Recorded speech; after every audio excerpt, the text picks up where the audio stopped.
Bom dia, meu querido. Que alegria poder estar contigo mais uma vez, para juntos meditarmos na Palavra de Deus. Hoje, no dia 30 de janeiro de 2024, nós estamos meditando no livro de Lucas, capítulo 1, nos versículos 1 a 4. Quero compartilhar essa palavra contigo, mas antes de entrarmos na palavra, eu quero te convidar a se inscrever no nosso canal. Você pode achar aí na lupa do YouTube, @Novo e Vivo Caminho 1972.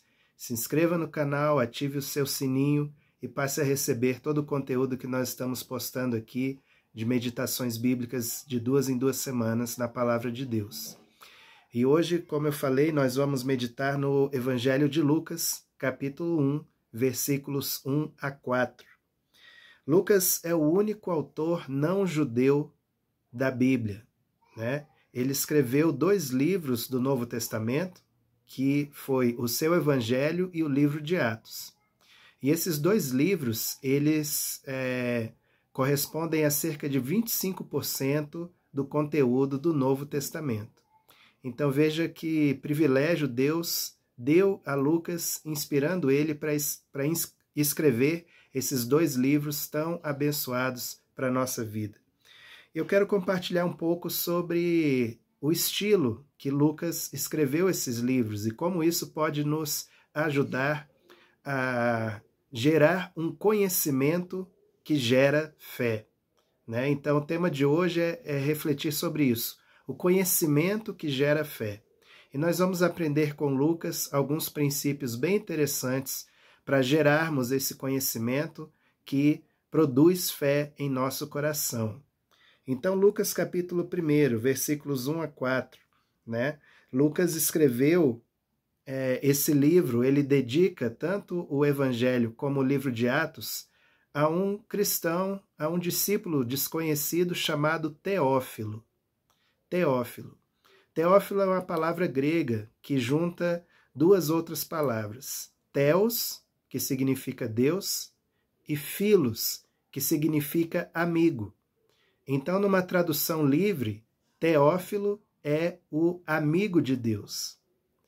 Então, nós podemos entender que, na verdade, Lucas escreveu para todo aquele, em toda parte, que deseja se tornar amigo de Deus.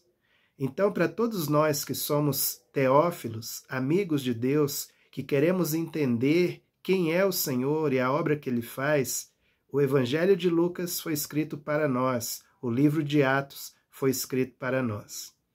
E eu, refletindo sobre essa expressão teófilo, né, eu fiquei pensando assim, será que queremos ser apenas teólogos ou queremos ser teófilos, né? Entendendo que não é uma coisa excludente da outra, nós podemos ser profundos teólogos, mas antes de tudo precisamos ser profundos teófilos. Antes de estudar sobre Deus, de procurar entender quem é o Senhor, nós precisamos desenvolver um relacionamento pessoal com o Senhor. Antes de falar sobre Ele, precisamos estar com Ele. Assim, a nossa teologia terá profundidade e ela produzirá uma fé saudável, uma fé bíblica, uma fé que, acima de tudo, é profundamente encharcada de amor por Deus. Paulo, ele exortando a igreja de Corinto, ele disse que a letra mata, mas o espírito vivifica, o saber ensoberbece, mas o amor edifica. Então, que sejamos teólogos, que entendamos a hermenêutica, a exegese dos textos, que entendamos os contextos históricos, que sejamos profundos conhecedores das línguas originais, mas que sejamos, acima de tudo, profundamente apaixonados por Deus. Sejamos profundamente entregues ao Deus que nós nos propomos a conhecer, que é o Senhor. Deus é amor, e que a gente possa ser mergulhado neste amor. Assim nós seremos teólogos e teófilos ao mesmo tempo. Então vamos ao Evangelho de Lucas, vamos aprender com ele alguns princípios que vão nos balizar para essa aventura de conhecer a Deus.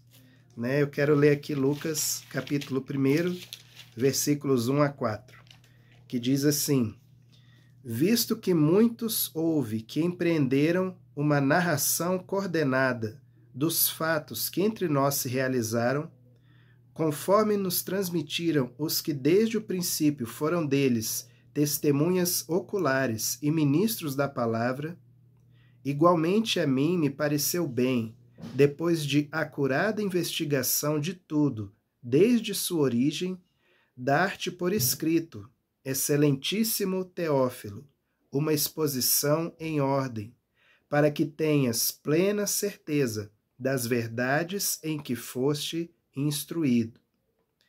Então, nesses 4 versículos, eu quero tirar aqui 4 princípios, bem rapidamente, para a gente desenvolver esse conhecimento que nos gera fé. Primeiro, ali no versículo 1, Lucas diz assim: tendo, pois, muitos empreendido pôr em ordem a narração dos fatos. Pôr em ordem. Então, se você quer construir um conhecimento que gera fé, você precisa definir um fio condutor deste conhecimento, um fio narrativo, para que você construa passo a passo esse conhecimento, para que você estruture este conhecimento com um princípio, meio e fim, né? Ler a palavra de Deus não é um apanhar aleatório de versículos numa caixinha de promessas e interpretar aquilo da sua maneira. Ler a palavra de Deus para construir um conhecimento tem uma sequência, tem uma lógica envolvida. Deus é um Deus que é espiritual, Deus é um Deus sobrenatural, mas Deus também é um Deus que nos fala a nível lógico, a nível humano. Então, para construir este conhecimento, nós precisamos de um fio condutor da narrativa. Aqui Lucas usou a cronologia, né, como fio condutor. Ele procurou fazer um apanhado, um registro histórico dos fatos desde o começo até aquele momento histórico onde ele estava dialogando de uma forma contemporânea com esse discípulo chamado Teófilo.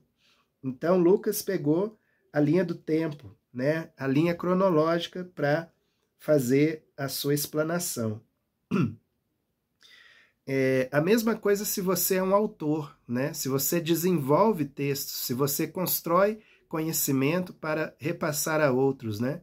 É importante que você tenha uma linha condutora para estruturar a sua narrativa e você transmite isso com uma sequência lógica para os seus ouvintes. Então Lucas fazia isso, porque Lucas, sendo grego, né, ele partia de um ponto de vista lógico, né, um ponto de vista racional. E não tem problema nenhum nisso, desde que você não limite Deus somente a isso, né? É importante que você tenha, sim, um fio lógico, que você dialogue com quem é teu contemporâneo, com quem tem outra estrutura de pensamento distinta da sua. E Lucas, ele fez isso, ele escreveu para a mente grega, para a mente romana. Deus, na sua onisciência, Deus, na sua presciência, ele sabia que logo, logo a fé cristã ela iria se expandir por todo o mundo, né? Logo, logo os gregos e outras culturas iriam ter contato com este evangelho do reino.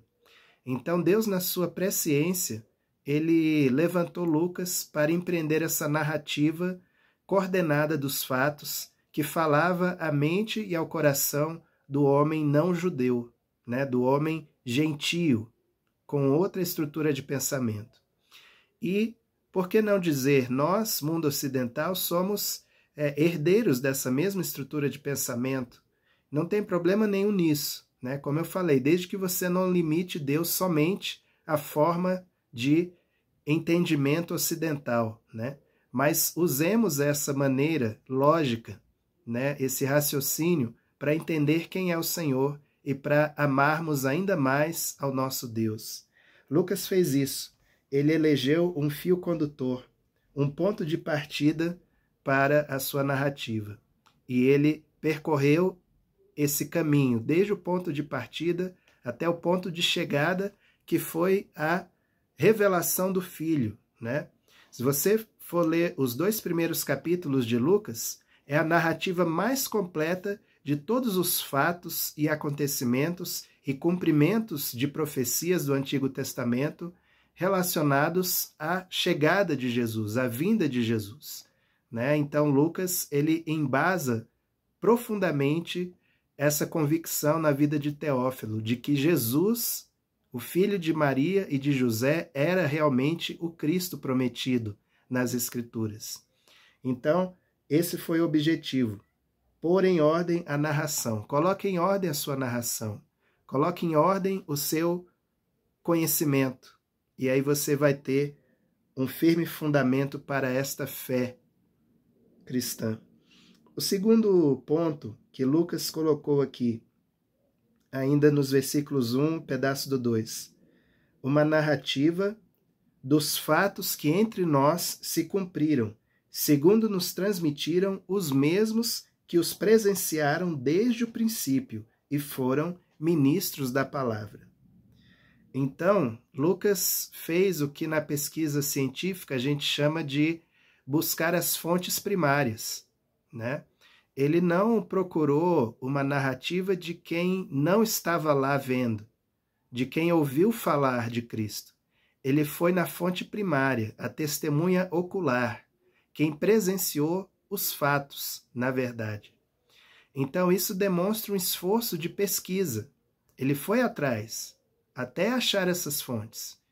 Ele não tinha bolsa do CNPq ou de qualquer outro instituto de pesquisa, mas ele tinha a provisão e o impulso do Espírito Santo para ir atrás dessas fontes e certificar-se com estas fontes a respeito daquilo que ele certamente já teria ouvido falar de Jesus. Então, busque as fontes primárias. Não busque narrativas de outros, de terceiros a respeito dos assuntos. Vá até quem realmente presenciou as coisas, quem realmente viu as coisas. Então, foram testemunhas oculares. E aqui é interessante porque Lucas foi atrás dos fatos, né? Desde o princípio. Lucas não foi atrás das fakes, ele foi atrás dos fatos. Ele não foi atrás das versões. Então, isso deu a ele um grau de confiabilidade, de fidelidade à sua narrativa, a tal ponto que essa narrativa se tornou parte do cânon bíblico, né? As pessoas reconheceram essa narrativa como uma narrativa inspirada por Deus. Então veja como é que Deus usa meios humanos para comunicar a sua verdade eterna. Deus usou um médico não judeu para ir atrás das fontes e certificar-se delas a tal ponto que essa busca foi reconhecida como inspirada. E hoje nós temos o Evangelho de Lucas, tão precioso para as nossas vidas. Veja que outra coisa interessante, essas pessoas tiveram um impacto tão grande, essas fontes primárias, que elas mesmas se tornaram ministros da palavra. Imagine você um impacto na sua vida, um testemunho impactante na sua vida, que aquilo te motiva a compartilhar, a ministrar aquela palavra a quem quer que seja. Assim foi o impacto da glória de Deus, da revelação de Jesus sobre aquelas fontes primárias. Então Lucas foi atrás disso. O que essas pessoas têm de tão impactante? Qual é a verdade do coração delas? Por que elas têm essa força, essa graça, esse poder, essa autoridade de compartilhar essas coisas? Então Lucas, no seu faro científico, ele foi atrás dessas coisas e descobriu essas fontes primárias para se certificar daquilo que ele cria e daquilo que ele podia transmitir ao Teófilo, ao amigo de Deus. Então, segundo princípio aqui, busque as fontes primárias.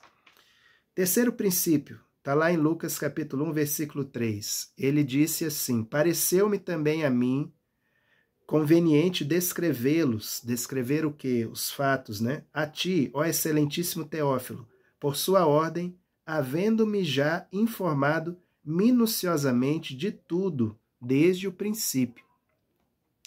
Veja bem, Lucas não se contentou apenas em ir atrás das fontes primárias. Ele checou as versões, ele conferiu as versões. Ele foi se informar minuciosamente, ele não queria algo genérico. No seu faro de pesquisador, ele foi atrás dos detalhes para ver se realmente aquilo correspondia à verdade, né? Então ele confrontou versões na sua pesquisa de campo, ele entrevistou pessoas, ouviu, comparou relatos, ele percorreu aldeias, cidades, povoados, para entender o que era realmente que estava acontecendo ali. Ele apurou todas as narrativas. Isso tudo foi o zelo de Lucas, inspirado pelo Espírito Santo, para prover a nós uma narrativa historicamente confiável, uma narrativa lógica que faz sentido para as mentes, principalmente do nosso mundo ocidental, né? Então Lucas foi inspirado por Deus para isso, para revelar Jesus, o Filho do Homem. Ao longo do Evangelho de Lucas, essa expressão é largamente usada, Jesus como Filho do Homem. O Deus, o Verbo eterno que se fez carne, habitou entre nós e viveu a plenitude da sua humanidade e a plenitude da sua divindade. Esse é o mistério. Cristo em carne no meio de nós. Aleluia. Então, Lucas, ele checou minuciosamente o resultado.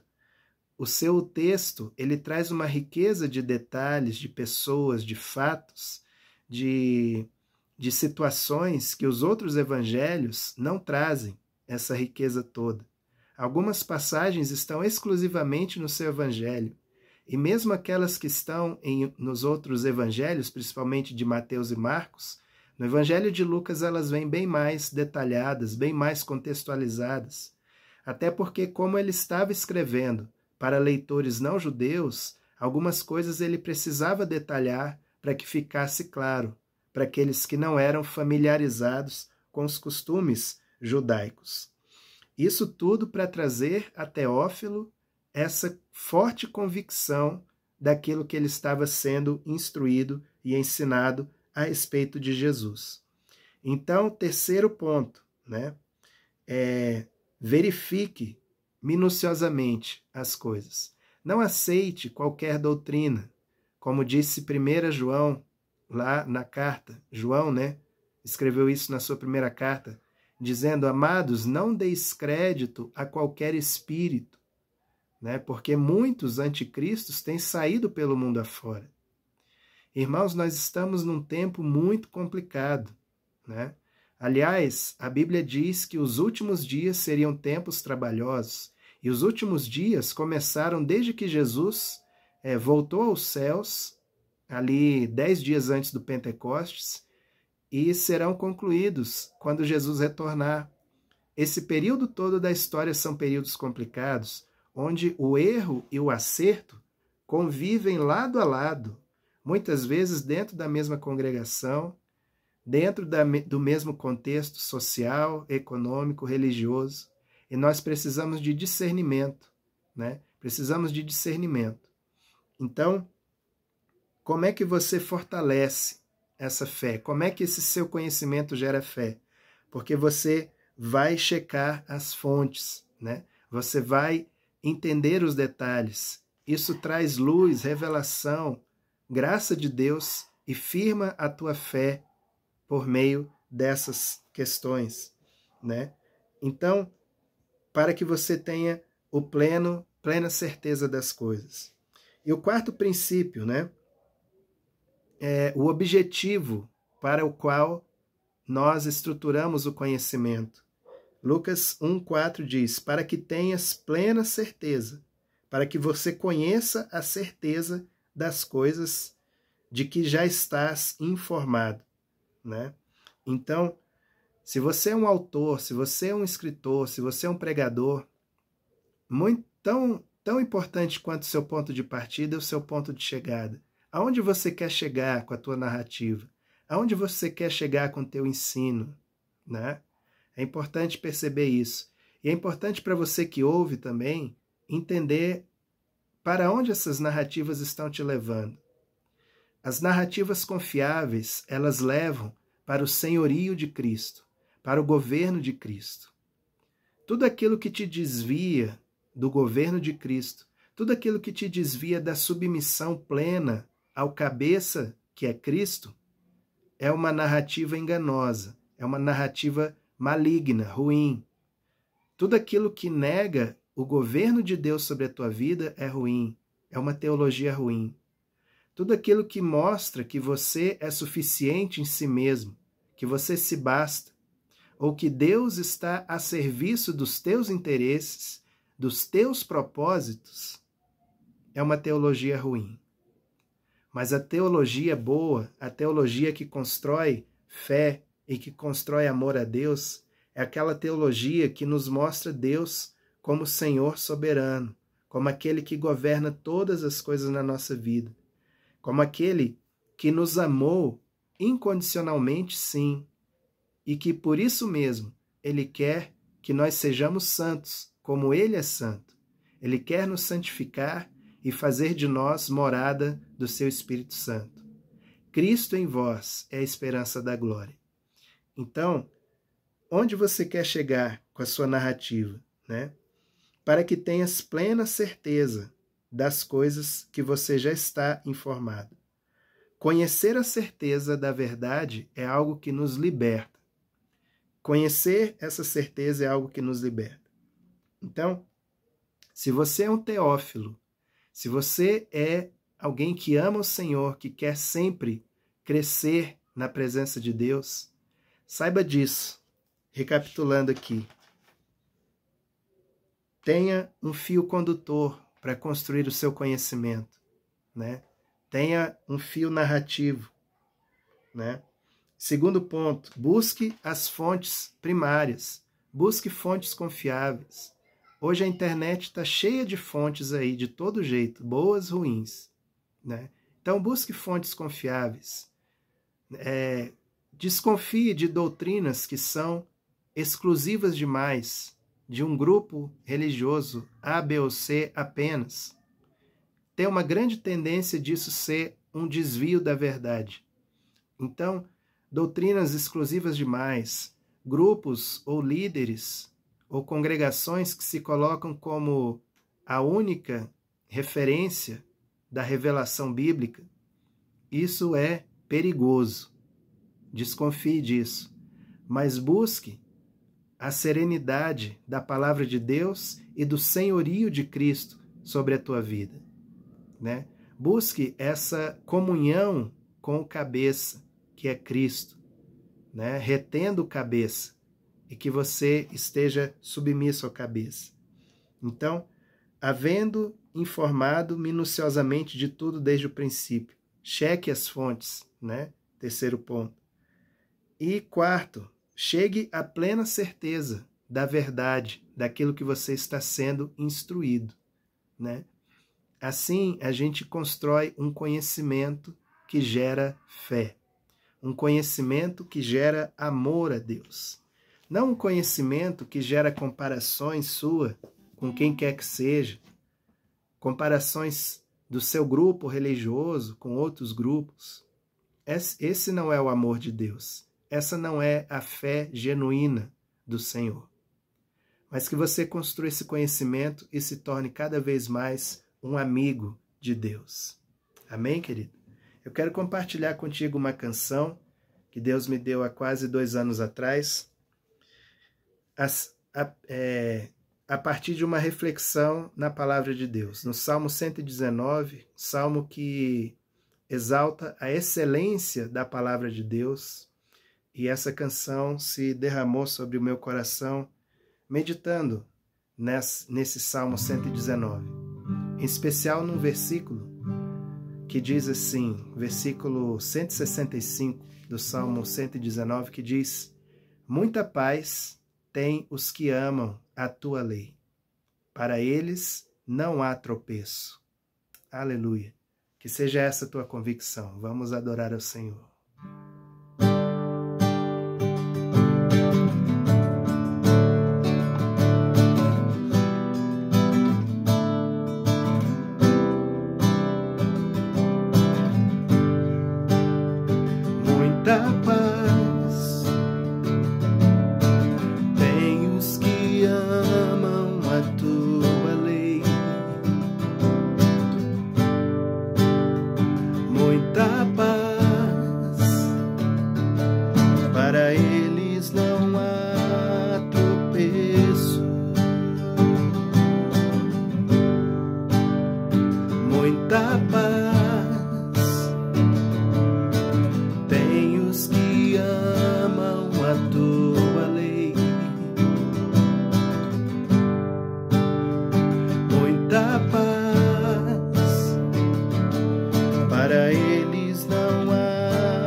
guardar a grande recompensa.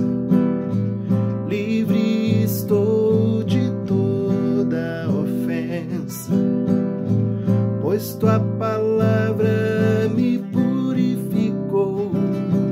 Em paz contigo agora estou.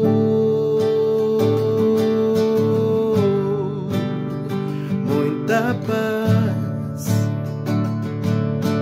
tem os que amam a tua lei. Muita paz, para eles não há tropeço, para eles não há tropeço. Senhor, eu amo a tua lei. Senhor, eu amo a tua lei. Em todo tempo meditarei, peregrinando cantarei. Os teus decretos bendirei, em os guardar a grande recompensa. Em os guardar a grande recompensa. Livre estou de toda ofensa, pois tua palavra me purificou. Em paz contigo agora estou. Muita paz tem os que amam a tua lei, tua lei. Muita paz, para eles não há tropeço.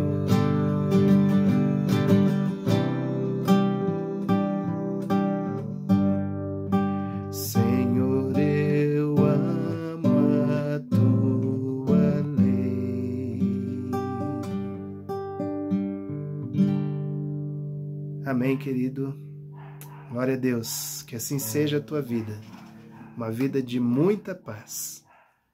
Muita paz tem os que amam a lei do Senhor. Que você possa ler a palavra, meditar a palavra, responder a palavra, gerando um conhecimento que produz fé no teu coração. Que você seja um teólogo e seja, acima de tudo, um teófilo, amigo de Deus, amando ao Senhor acima de qualquer coisa. Essa canção é a minha oração por ti, né, nesse dia, em nome de Jesus. Que você seja abençoado, tenha uma excelente semana cheia da presença de Deus e seja luz.